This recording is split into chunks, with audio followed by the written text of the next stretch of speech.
Now let's talk about another thing you can do to make your site more optimized. And one of the suggestions here is this video is brought to you by EpiPies Academy. Enable compression. What is this? It's a little bit technical. Let's look at how to fix this. There's a link here for enabling compression, and it shows you how compressing these certain files will help you in reducing the file sizes, right? And there's different compression, right? Like some things are not even hosted on your server, JavaScript files, style files, all kinds of things. And what you want to do is enable compression. Now, what happens is it's a setting that you would choose on your server. Now, if we take a look here, some things you cannot help. For example, if some things are hosted on other sites, you can't really help it.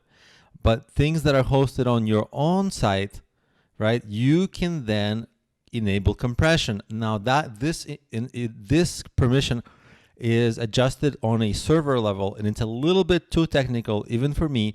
So what my solution is, if you have a web person that works with you, you ask them to enable this for you, basically enabling compression for those files, like your CSS files, your image files.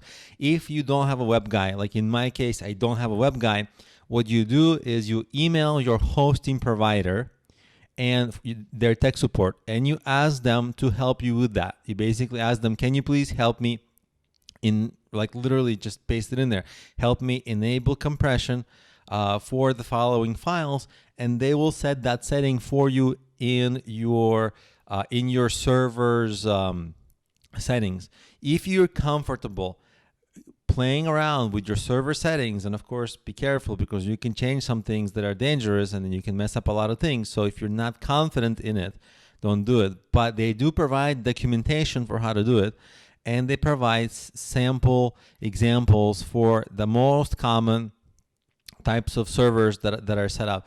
Again, if you're not too confident in this, I would let professionals handle this. Even though you might be smart enough and technical enough, first, this is going to take a lot of research time that you don't need to be wasting. But second is, I'm afraid of making some mistakes. So I'd rather get support to help me and just be done with it. But this is essentially something you can easily do. Email support, enable compression, and you will immediately have a faster uploading files on your site.